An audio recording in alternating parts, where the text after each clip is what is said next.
Hello students, कैसे आप सभी। आई होप आप सभी अच्छे होंगे। मैं दिशा स्वागत करती हूँ आपके अपने ही परिवार फिजिक्स गुरु में, जहाँ हम पढ़ रहे हैं ग्रेजुएशन के लिए फिजिक्स, केमिस्ट्री और मैथ्स। से क्लास हमारी केमिस्ट्री के लिए और इसमें हमारी बीएससी फोर्थ सेमेस्टर की यूनिट 6 चल रही है, 1H NMR स्पेक्ट्रोस्कोपी।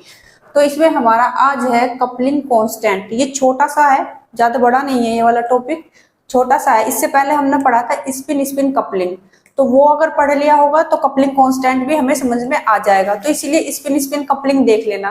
जो कपलिंग कांस्टेंट है इसको किससे रिप्रेजेंट करते हैं, जे। ठीक है, किससे रिप्रेजेंट करते हैं, जे। जे से क्या करते हैं, इसको डिनोट करते हैं। तो ये जो कपलिंग कांस्टेंट है, ये जो कपलिंग कांस्टेंट है, ये जो हमने स्पिन स्प्लिट पढ़ा था, याद होगा इससे पहले वाले लेक्चर में हमने क्या पढ़ा था, जिसमें स्पिन स्प्लिट हो रही थी वो हमने पढ़ा था।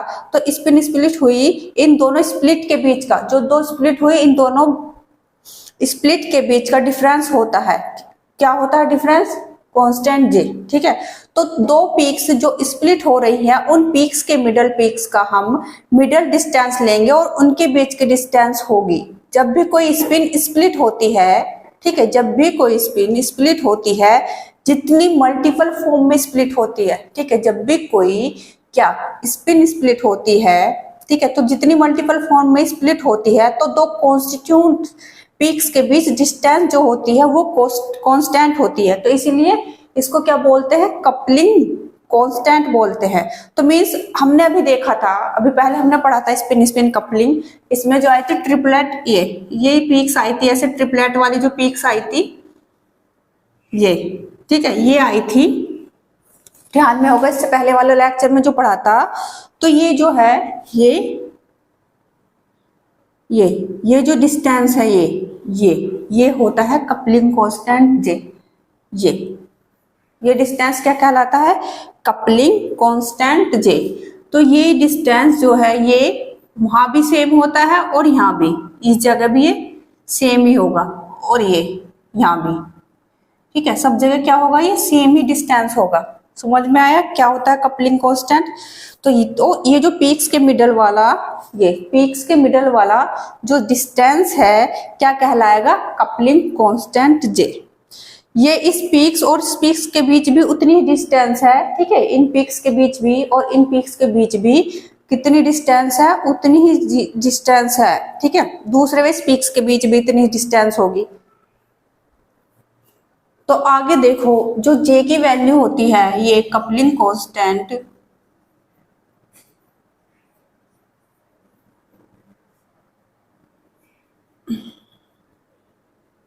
ठीक है, जो एक कपलिंग कांस्टेंट जे की वैल्यू होती है वो कितनी होती है, the distance between two interact spin signal. ठीक है, कपलिंग कांस्टेंट की वैल्यू होती है the distance between two interact spin signal. तो कपलिंग कांस्टेंट की वैल्यू जो आती है, जो इसकी वैल्यू आती है वो कितने पर आती है, हर्ट्ज पर आती है। किस पर आती है, हर्ट्ज पर आती है, ठीक है, इसकी जो वैल्यू है वो हर्ट्ज पर आती है।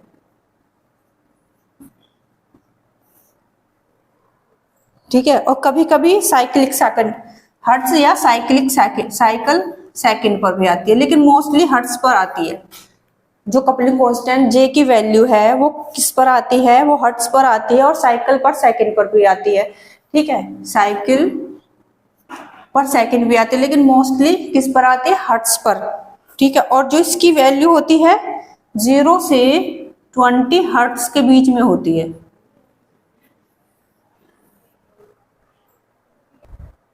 तो जो जे वैल्यू होती है, ये जो जे वैल्यू होती है, ठीक है, जे जे जे वैल्यू यानी कपलिंग कांस्टेंट पर अप्लाइड मैग्नेटिक फील्ड, जो अप्लाइड मैग्नेटिक फील्ड होता है, अप्लाइड मैग्नेटिक फील्ड, ठीक है, जो जे वैल्यू होती है उस पर अप्लाइड मैग्नेटिक फील्ड की स्ट्रेंथ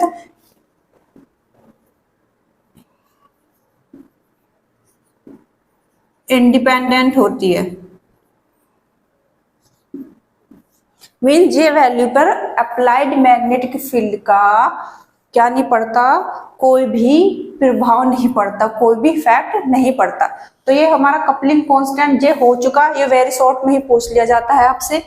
तो ये ज्यादा बड़ा नहीं है, इतना ही था इसमें, इसकी डेफिनेशन पूछ ली जाएगी और इस पे और जो 1-2 नंबर में पूछ लिया, 1-2 में तो क्या ही आएगा, 1 में कि इसकी यूनिट कितने में होती है, हर्ट्ज में होती है इसकी यूनिट, और कितने से कितने तक, 0 से 20 हर्ट्ज तक, तो ये पूछ लिया जाता है इसमें। और ये भी हमारा क्या कपलिंग कांस्टेंट कंप्लीट हो गया। अब हम पढ़ेंगे पास्कल ट्रायंगल। तो इसमें हमने स्पिन कपलिंग पढ़ रखा हो तो पास्कल ट्रायंगल भी हमें समझ में आ जाएगा। और ये हमारी यूनिट का लास्ट टॉपिक है और ये यूनिट आज हमारी फिनिश हो जाएगी, ठीक है। तो अब हम पढ़ेंगे पास्कल ट्रायंगल। तो अब हम पढ़ेंगे, देखो, पास्कल ट्रायंगल, ठीक है। ज्यादा बड़ा टॉपिक नहीं है, ये भी छोटा सा ही है, पास्कल ट्रायंगल।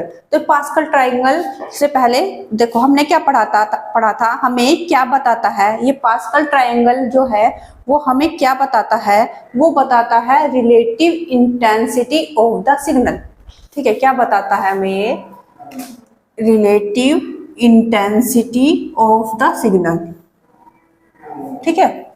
तो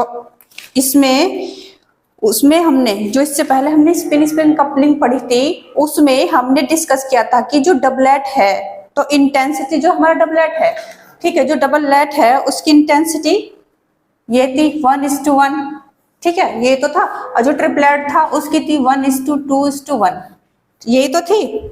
इससे पहले जो हमने इनकी इंटेंसिटी देखी थी तो यही तो थी, डबलेट किए थे, ट्रिपलेट किए थी, तो यही तो डिस्कस की थी। तो ये जो इंटेंसिटी भी डिस्कस की थी, ये रिलेटिव इंटेंसिटी कैसे आई थी, ठीक है, ये इंटेंसिटी, तो ये रिलेटिव इंटेंसिटी कैसे आई, इसे ही हम एक शॉर्टकट तरीके से भी, ये जो रिलेटिव इंटेंसिटीज है ना, इसको हम शॉर्टकट तरीके से भी क्या कर सकते हैं, डिफाइन कर सकते हैं। वो कैसे, पास्कल ट्रायंगल से, ठीक है। वो रिलेटिव इंटेंसिटी कैसे निकाली थी, हम स्पिन कपलिंग में बहुत ज्यादा करने के बाद निकली थी, लेकिन पास्कल ट्रायंगल में उन्हें हम शॉर्टकट या आसान तरीके से डिफाइन कर सकते हैं, किनको, इंटेंसिटीज को, ठीक हो।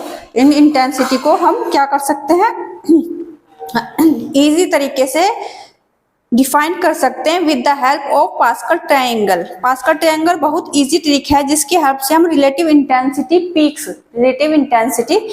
पीक्स भी निकाल सकते हैं। हम या सिग्नल निकाल सकते हैं, पीक्स भी निकाल सकते हैं, सिग्नल भी निकालते हैं कि किस तरह से आपका जो स्प्लिटिंग होगा, ठीक है, जो आपका स्प्लिटिंग होगा तो वो जो जैसे स्प्लिटिंग में मल्टीपल बन रहे थे आपके, वो मल्टीपलेट्स की स्प्लिट का जो आपका रिलेटिव इंटेंसिटी है, जैसे 1:1, ठीक है, 1:1, 1:2:1, 1:3:3:1, ये सब जो थी इंटेंसिटीज आती थी, वो कैसे आती हैं, तो जैसे कि हमारे पास यहाँ क्या है, ये टेबल देखो एक, ठीक है, ये टेबल दिख रही है ये वाली, इसे देखो, ठीक है। ये हमने पढ़ा था कि नंबर ऑफ नेबरिंग प्रोटॉन जो है वो, ये नंबर ऑफ नेबरिंग प्रोटॉन जो है एन, वो कपलिंग इफेक्ट डालते हैं या फिर क्या करते हैं, कपलिंग इफेक्ट डालते हैं, या फिर n+1 रूल से भी स्प्लिटिंग को शो करते हैं। जैसे हम यहाँ पास्कल ट्रायंगल को डिफाइन करें तो देखो, अगर हम पास्कल ट्रायंगल को डिफाइन करें तो जो पास्कल ट्रायंगल है वो एक पिरामिड की तरह शो हो रहा है, ठीक है, किसकी तरह, ट्रायंगल या पिरामिड की तरह शो हो रहा है, दिख रहा है ना, ये ऐसे ये पिरामिड या ट्रायंगल की तरह क्या हो रहा है, शो हो रहा है। तो इसमें क्या करें हम, ये क्या करता है, एक शेप बनाता है जिसमें अगर आपको, ठीक है, ये देखो आप, ये शेप देखो पहले तो आप इसकी, ये ऐसे ही तो बन रही है। अब देखो, अगर मैं आपको ये बोलूं कि नंबर ऑफ नेबरिंग प्रोटॉन 0 है, ठीक है, नंबर ऑफ नेबरिंग जो प्रोटॉन है वो 0 है। एक बार हम पूरी वीडियो देखेंगे, इनके एग्जांपल भी देखेंगे तो ये हमें और अच्छे से समझ में आ जाएगा। तो मैं क्या कह रही हूँ, यहाँ पे नंबर ऑफ नेबरिंग प्रोटॉन क्या है, 0 है। जो कंपाउंड है उसके नेबर में जो प्रोटॉन है, ठीक है, जो कंपाउंड है उसके नेबर में, इधर या इधर कोई से भी पड़ोसी में जो प्रोटॉन है, ठीक है, क्या है, उसके लिए जो स्प्लिटिंग देखनी है या उसके सिग्नल्स देख रहे हैं, उसके नेबर में कोई भी प्रोटॉन नहीं है, ठीक है, कोई भी, जैसे हमने स्पिन स्पिन कपलिंग में पढ़ा था, अगर 2 है उसके नेबर में प्रोटॉन तो उसमें +1 ऐड करके हमने स्प्लिटिंग देख ली थी, है ना। अगर 2 प्रोटॉन है या 3 है, +1 करके उसकी स्प्लिटिंग देख ली। अगर बाई चांस हमारे पास उसके नेबर में प्रोटॉन नहीं है, प्रोटॉन प्रेजेंट नहीं है, ठीक है, जो प्रोटॉन प्रेजेंट नहीं है तो एक उसको हमें सिंपल सिंगलेट मिलता है। क्या मिलता है? Simple singlet. तो उसको हम क्या बोल देते हैं? सिंगलेट बोल देते हैं। वहां अगर एक भी क्या नहीं प्रेजेंट है, प्रोटॉन प्रेजेंट नहीं है, तो उसको 0 है प्रोटॉन वहां, तो उसको क्या बोल देते हैं हम? Simple singlet. ठीक है, समझ में आ गया होगा इतना। क्या बोल देते हैं? अगर प्रोटॉन नहीं है उपस्थित, प्रेजेंट नहीं है, तो उसको हम क्या बोल देते हैं? सिंपल सा सिंगलेट, सिंगल है। ठीक है, जब वो सिंगलेट मिलता है तो इसकी पीक कितनी मिलेगी? 1। सिंगलेट है तो 1 पीक मिलेगी। कितनी पीक मिलेगी? 1 पीक मिलेगी। और उसकी इंटेंसिटी कितनी होगी? 1। ठीक है, इसकी ये ऐसे है। ठीक है, प्रोटॉन 0, सिंगलेट, पीक 1, इंटेंसिटी 1। क्योंकि उसके आसपास, उसके जो प्रोटॉन है, कंपाउंड है, उसके आसपास नेबर में कोई भी प्रोटॉन प्रेजेंट नहीं है, तो क्या है? 0 प्रोटॉन है, सिंगलेट है और इंटेंसिटी 1। अगर हमारे पास एक प्रोटॉन, ठीक है, अगर हमारे पास एक प्रोटॉन प्रेजेंट है तो वो n+1 के अकॉर्डिंग, ठीक है, n अगर एक प्रोटॉन तो कितने में स्प्लिट हो जाएगा? 2 में स्प्लिट हो जाएगा। अगर एक प्रोटॉन है तो 2 में स्प्लिट हो जाएगा। किसके अकॉर्डिंग? n+1 के अकॉर्डिंग। तो क्या होगा? वो डबलेट। ठीक है, क्या हो जाएगा? वो डबलेट हो जाएगा। डबलेट में स्प्लिट कर जाता है और उसकी इंटेंसिटी कितनी होती है? 1:1। समझ में आया? क्या बात है। 0 प्रोटॉन है तो सिंगल है, सिंगलेट है और इसकी इंटेंसिटी 1 है। अगर प्रोटॉन 1 है, उस n+1 के अकॉर्डिंग वो कितने में स्प्लिट हो जाएगा? वो 2 में स्प्लिट हो जाएगा। करके देखा था स्पिन स्पिन कपलिंग, नहीं देखा तो देख लेना। तो उसमें 2 में स्प्लिट हो जाएगा, तो 2 का मतलब वो डबलेट है और उसकी इंटेंसिटी कितनी हो जाएगी? 1:1। अगर हम देखें नेबरिंग प्रोटॉन कितना है? 2 है। ठीक है, ऐसे ही ये नेबरिंग प्रोटॉन 2 है तो n+1 रूल लगा के देखेंगे तो कितने में? 2+1 तो 3 में स्प्लिट हो जाएगा।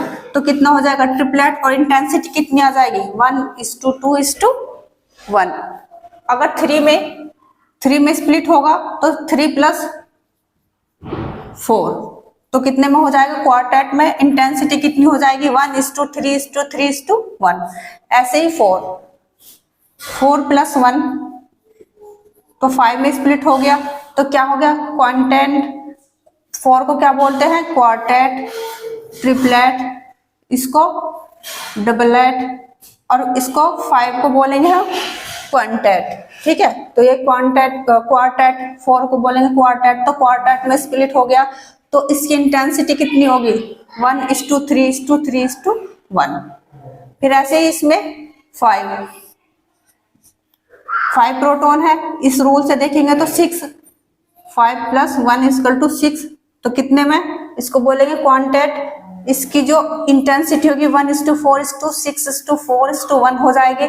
अगर 6 में तो 6+1 इसको बोलेंगे सेक्टेट। तो इसमें क्या हो जाएगा? 1:5:10:10:5:1। ठीक है, ऐसे करना है हमें पास्कल ट्रायंगल से।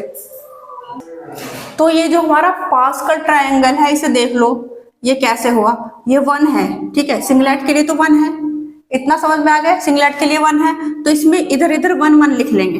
डबलेट के लिए 1 1 1:1 इतना हो जाएगा हमारा। सिंगल के लिए 1, डबलेट के लिए 2 1 ले लेंगे, 1 1। फिर कैसे करेंगे? इधर इधर तो 1 1 ले लेंगे और इन्हें ऐड कर देंगे। 1 1 ले लिया, यहाँ 1 ऐसे के ऐसे ले लिया और ऐसे के ले लिया और इन्हें क्या कर दिया? ऐड। तो 2 आ गया। समझ में आया?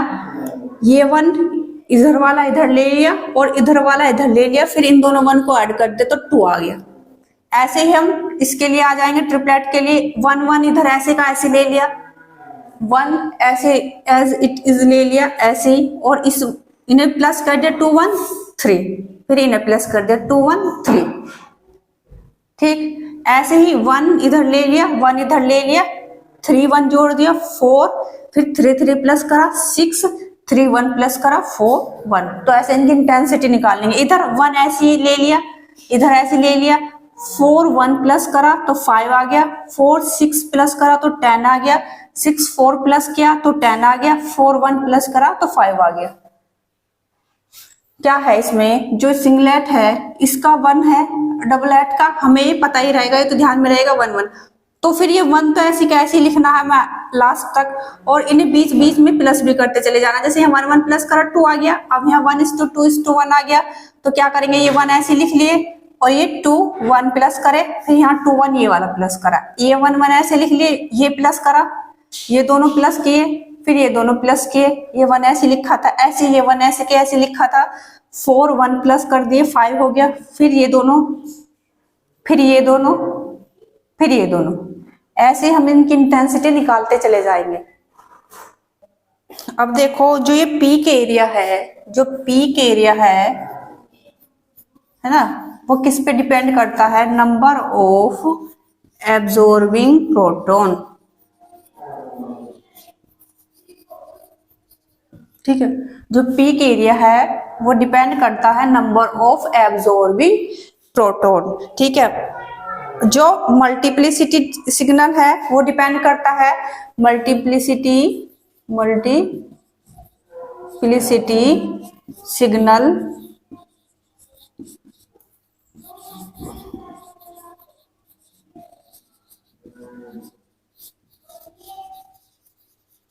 जो डिपेंड करता है, मल्टीप्लिसिटी सिग्नल जो डिपेंड करता है वो करता है नेबरिंग प्रोटॉन पर। ठीक है, जो पीक एरिया है वो डिपेंड करता है नंबर ऑफ एब्जॉर्बिंग प्रोटॉन, और जो मल्टीप्लिसिटी सिग्नल है वो डिपेंड करता है नेबरिंग प्रोटॉन। ठीक है, इतना हो गया। अब हम इसमें कुछ एग्जांपल देखेंगे कैसे निकलेगी इनकी इंटेंसिटी, वो ये हमें और ज्यादा अच्छी तरह से समझ में आ जाएगा। तो कुछ एग्जांपल करके देखते हैं। ठीक है, जो n+1 रूल है, ठीक है, स्पिन कपलिंग वाली वीडियो देखी है, वो वाला लेक्चर देखा है, वो देख लेना। तो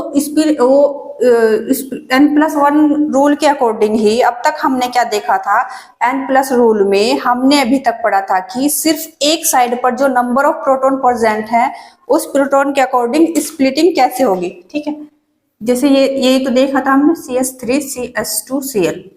ठीक है, तो इसमें हमने क्या देखा था कि नंबर ऑफ प्रोटॉन प्रेजेंट है किस पर, एक, सिर्फ एक साइड पर। ठीक है, एक साइड पर, तो इसको जैसे हमने A माना, इसको B। ठीक है, इसको A मान लिया, तो यहाँ पर अगर हम A के लिए देखेंगे तो इसके नेबर में कितने प्रोटॉन है, 3, तो n+1 के अकॉर्डिंग कितना कर देंगे हम, 3+1, तो 4 में स्प्लिट हो रहा है। ठीक है, ऐसे तो देख लिया था। अब इसके नेबर में देखेंगे B, ये तो A के लिए हो गया। अब B के लिए देखेंगे तो इसके नेबर में कितने हैं प्रोटॉन, 2, तो 2 में +1 कर दिया तो 3 में स्प्लिट हो गया है। ऐसे तो निकाले थे, जो हमने स्पिन कपलिंग पढ़ा था उसमें ऐसे तो निकाले थे। देखो सिर्फ इनके लिए था ये रूल n+1। तो आगे अब देखो इसमें, ये तो सिर्फ एक तरफ क्या है, नेबरिंग प्रोटॉन प्रेजेंट है, लेकिन मान लो नेबरिंग प्रोटॉन ज्यादा है, मान लो दोनों तरफ नेबरिंग प्रोटॉन है, तो उस सिचुएशन में कैसे स्प्लिटिंग शो करेंगे। ठीक है, ये तो एक साइड में क्या होगी, नेबरिंग प्रोटॉन। अगर और पूरे इधर भी इसके नेबरिंग प्रोटॉन हो तो उनकी स्प्लिटिंग हम कैसे निकालेंगे, वो कैसे स्प्लिट करेंगे वो भी हम देखेंगे। तो सबसे इंपॉर्टेंट बात जो ध्यान में रखनी है कि n+ रूल के अकॉर्डिंग अगर नेबरिंग प्रेजेंट है, ठीक है, नेबरिंग प्रोटॉन प्रेजेंट है, वो इक्विवेलेंट है। क्या है, इक्विवेलेंट है। ठीक है, इक्विवेलेंट हो यानी सेम केमिकल एनवायरनमेंट हो उसका।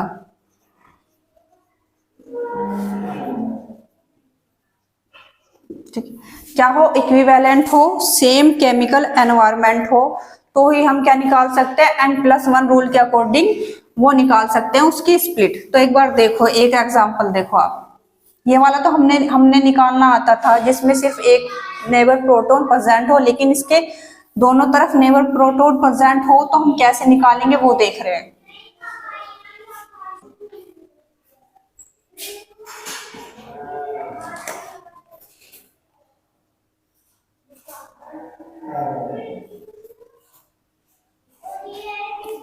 तो ये देखो एक एग्जांपल, ये देखो, तो इसमें क्या है, इसमें देखो इसके इधर भी क्या है, नेबर प्रोटोन है, इसके इधर भी नेबर प्रोटोन है, तो n प्लस रूल के अकॉर्डिंग इसकी स्प्लिट कैसे निकालेंगे।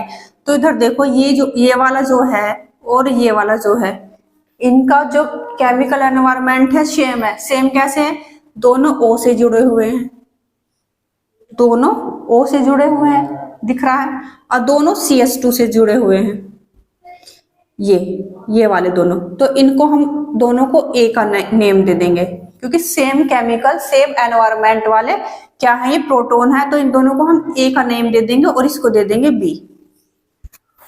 ठीक है। अब देखो जो हमारा A सेट है, जो ये हमारा A सेट के लिए देखें, A सेट ऑफ प्रोटोन, तो इसमें टोटल प्रोटोन कितने हैं, CH2 2 इसके 2 + 2, तो कितने हो गए टोटल 4। ठीक है, इसमें टोटल कितने प्रोटोन हो गए 4, और इन 4 प्रोटोन के नेबर में, ठीक है, ये जो 4 प्रोटोन है इनके नेबर में देखेंगे हम कितने हैं 2।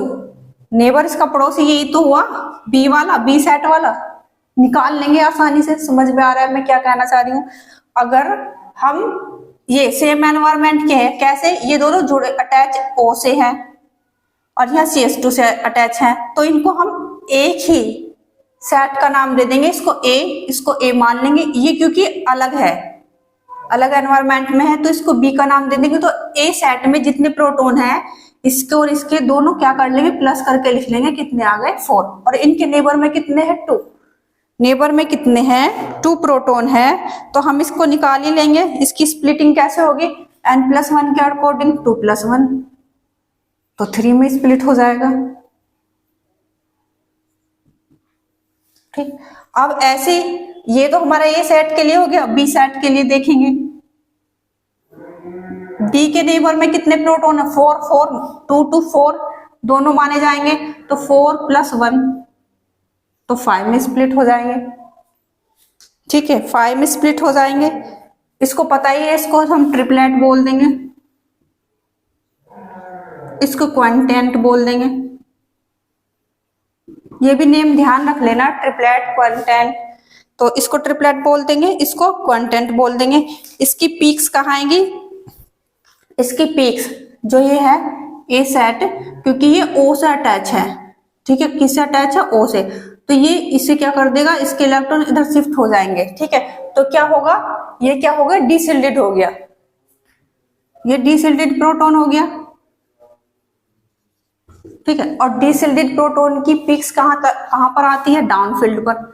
ये हम सब निकाल लेंगे अगर हमने स्पिन स्पिन कपलिंग ठीक से पढ़ लिया होगा।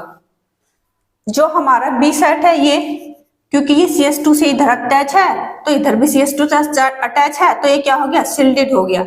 कैसा हो गया, ये सिल्डेड प्रोटॉन हो गया। ये कैसा हो गया, ये सिल्डेड प्रोटॉन हो गया।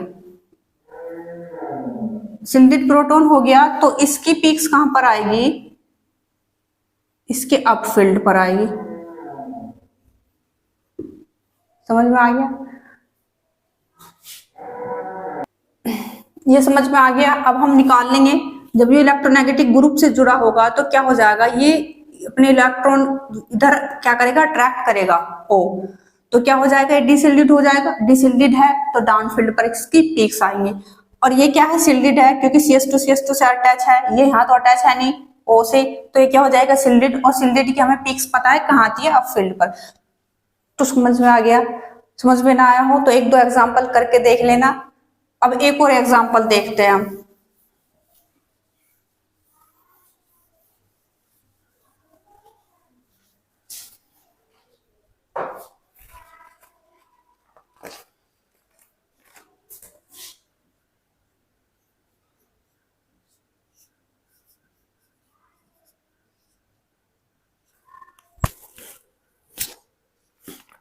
तो देखो ये देखो, ये किससे अटैच है, CN से अटैच है, इसको हम दे देंगे A नेम। इनका एनवायरनमेंट सेम है, कैसे, ये इस कार्बन से C से इससे जुड़े हुए हैं दोनों ही, तो इसको हम दे देंगे B का नाम। इतना समझ में आ रहा है, इतने इतना ज्यादा हार्ड में नहीं है कि समझ में नहीं आएगा। इसमें कुछ नहीं है, सेम एनवायरनमेंट वाले एक जगह कर लेने हैं और जो अलग है वो अलग करने लें। तो ये अलग एनवायरनमेंट में, क्योंकि ये इससे जुड़ा हुआ है CN से, तो इसको A का नाम दे देंगे। और ये दोनों सेम है, CH3 है, CH3 और किससे जुड़े हैं, दोनों जुड़े BC से, तो इसको हमने क्या दे दिया, बी सेट का नाम दे दिया। ये क्या है, साइनो ग्रुप है, इलेक्ट्रोनेगेटिव ग्रुप है, तो ये इसके इलेक्ट्रॉन को क्या करेगा, अपनी ओर क्या करेगा, अट्रैक्ट करेगा। तो इतना तो हमें पता चल जाए, क्या ये हो गया डिसिल्डेड, इतना हम यहाँ समझ लेंगे। इतनी चीज जितनी हमें आती है उतनी तो हम इसमें से निकाल लेंगे। ये क्या है, इलेक्ट्रोनेगेटिव ग्रुप है, ये इलेक्ट्रॉन को अपनी तरफ अट्रैक्ट करेगा। ये क्या हो गया, डिसिल्डेड, और डिसिल्डेड की पीक्स कहाँ पर आती है, डाउनफील्ड पर। ठीक है, अब इसके जो हमारा बी सेट है, पहले ए सेट के लिए देखते हैं। ए सेट के नेबर में कितने प्रोटॉन है, 3 इसके 3 इसके, कितने हो गए, 6 हो गए। 6 में +1 करेंगे n+1 रूल के अकॉर्डिंग, तो कितना आ जाएगा, 6 + 1 यानी 7। ठीक है, S7 में क्या हो जाएगा, स्प्लिट हो जाएगा, और 7 को क्या बोलते हैं हम, सेप्टेट। 7 को हम बोल देते हैं सेप्टेट। तो पीक्स कैसी आएंगी हमें पता है, ये क्या है, डिसिल्डेड है, पीक्स कैसी आएगी, डाउनफील्ड पर आएगी। ये किसके लिए था, ए सेट के लिए, तो पीक्स कैसी आ जाएगी, डाउनफील्ड के लिए। अब बी सेट के लिए देखो, बी सेट के लिए देखते हैं। बी सेट में क्या है, नेबर प्रोटॉन कितने हैं, 1।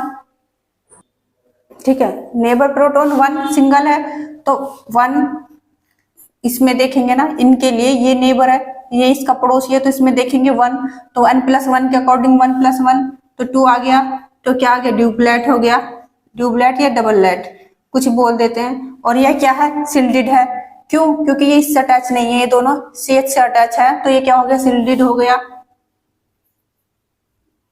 तो इसकी पीक्स आएंगी अपफील्ड पर। ठीक है, ये 1+1 ऐसे हम कर लेंगे। ठीक है, समझ में आ रहा है। एक एग्जाम्पल और करके देखेंगे और अच्छी तरीके से समझ में आ जाएगा। एग्जाम्पल ही करके देखेंगे, हमें समझ में आ जाएगा। दो आपके बुक्स में भी दिए होंगे या कहीं भी होंगे, उठा उठा के एग्जाम्पल करके देख लेना। एक और एग्जाम्पल करके देखेंगे, एक और एग्जाम्पल देखो।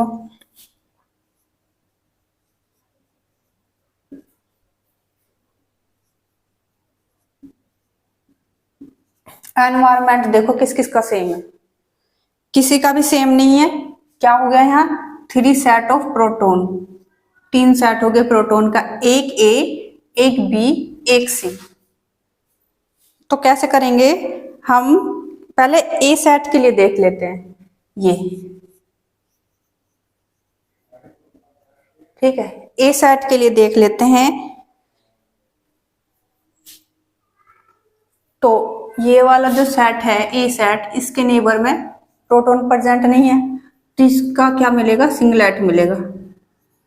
ठीक है, ए सेट का मामला सोल्व, क्योंकि इसके नेबर में प्रोटॉन प्रेजेंट नहीं है, तो उसको क्या बोल देते हैं हम, सिंगलेट। हमने अभी पढ़ा भी था। अब देखते हैं बी सेट के लिए। ठीक है, अब हम बी सेट के लिए देखेंगे। बी सेट में क्या है,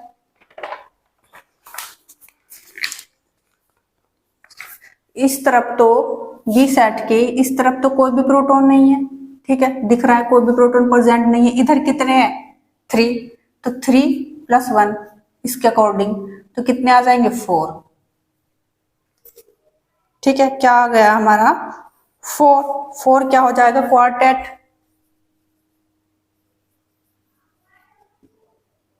ठीक है, 4 है तो क्वार्टेट है। तो इसकी जो पीक्स आएंगी 1:3:3:1 ऐसे आ जाएंगे इसकी इंटेंसिटी। ठीक है, अब सी सेट के लिए, अब हमारा लास्ट बचा सी सेट के लिए स्प्लिट देखेंगे। सी सेट के नेबर में दिख रहा है इसका पड़ोसी ये इधर तो कुछ है ही नहीं, तो इधर है, तो कितने हैं, 2, 2+1 तो कितना आएगा, 3 के लिए हम क्या कर लेते, ट्रिपलेट। ठीक है, क्या हो गया, ट्रिपलेट। तो ट्रिपलेट के लिए पीक्स 1:2:1। ये हो गया समझ में। जो 3 सेट अलग अलग आ जाए, जो सेम एनवायरमेंट वाले हैं वो समझ में आ गया, जो सेम एनवायरमेंट वाले नहीं है वो समझ में आ गया। तो इसमें क्या है, पीक्स शिल्डेड है, डीशिल्डेड है, वो हम पता कर लेंगे। जो इससे जुड़ा हुआ है वो क्या हो जाएगा, डीशिल्डेड हो जाएगा। पीक्स किस पे आ जाएगी, डाउन फील्ड पर। और जो इससे नहीं जुड़ा है वो हो जाएगा शिल्डेड, और उसकी पीक्स आ जाएंगे अप फील्ड पर। ये तुम अपने आप करके देख लेना। एक एग्जाम्पल और देख लेते हैं अलग तरीके का। हमने हर तरीके के एग्जाम्पल देख लिए हैं, अब आप करके देख लेना। एग्जाम में भी आता है तो आपको एक करके ही आना है, ठीक है। यहाँ भी देखो 3 सेट ऑफ प्रोटॉन हो गया, इसको ए दे देंगे हम नेम, इसको बी दे देंगे, इसको सी दे देंगे, ठीक है। 3 सेट हो गए प्रोटॉन के। तो यहाँ पहले कितने सेट ऑफ प्रोटॉन है वो देख लेंगे। 3 सेट हो गए, तो 3 टाइप के प्रोटॉन प्रेजेंट हैं। तीनों को केमिकल एनवायरमेंट भी क्या है, डिफरेंट है। तो हमारे पास 3 टाइप्स ऑफ सिग्नल आएंगे। तो ए सेट के लिए देखो, जो ए सेट है, ठीक है, सिंगलेट, क्योंकि इसके बराबर में क्या है, कोई भी प्रोटॉन प्रेजेंट नहीं है। तो सिंगलेट हो गए, सिंगलेट हो गया, सिंगलेट हो गया। तो क्योंकि साथ वाले पर कोई नेबरिंग प्रोटॉन प्रेजेंट नहीं है, यानी कि ये क्या है, काफी दूर है, ठीक है। ये क्या है, ये काफी दूर है इससे, तो क्या नहीं होगी, यहाँ कोई कपलिंग नहीं होगी। तो क्या होगा, इसका सिंगलेट आ जाएगा सिग्नल। और बी प्रोटॉन के लिए देखो, बी सेट के लिए देखो, ठीक है। बी सेट के लिए देखो आप, बी सेट के लिए इसके पड़ोस में कितने हैं, 3 प्रोटॉन है। तो n+1 के अकॉर्डिंग 3+1 कर देंगे, कितना आ जाएगा, 4। 4 कितना, क्वार्टेट।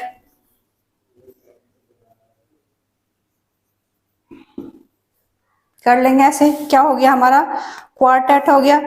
क्योंकि ये किससे जुड़ा हुआ है, Br से, Br से जुड़ा हुआ है। तो इसकी जो क्या आएंगी, पीक्स आएंगी, वो किस पे आएगी, डाउन फील्ड पर, क्योंकि ये डीशिल्डेड है, क्योंकि इससे जुड़ा है Br से। तो क्या हो जाएगा, डीशिल्डेड, डीशिल्डेड है तो पीक्स डाउन फील्ड पर।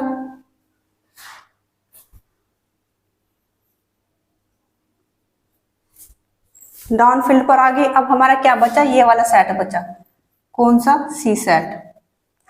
तो सी सेट में इसके पड़ोस में कितना है, प्रोटॉन प्रेजेंट नहीं है, तो 1+1 1 ही है, तो कितना आ जाएगा, 2। तो डबलेट, ठीक है, क्या आ जाएगा, डबलेट। एक प्रोटॉन है तो क्या आ जाएगा, डबलेट है। शिल्डेड प्रोटॉन है क्योंकि ये इससे जुड़ा हुआ है, ठीक है। CH3 से कोई Br नहीं जुड़ा हुआ, कुछ नहीं जुड़ा हुआ, तो ये CH3 से जुड़ा है, तो क्या हो गया, ये शिल्डेड हो गया। शिल्डेड हो गया तो अपफील्ड हो गया, ठीक है। पीक्स आएगी अपफील्ड पर, शिल्डेड है तो पीक्स आएगी अपफील्ड पर। तो ये हमें समझ में आ गया।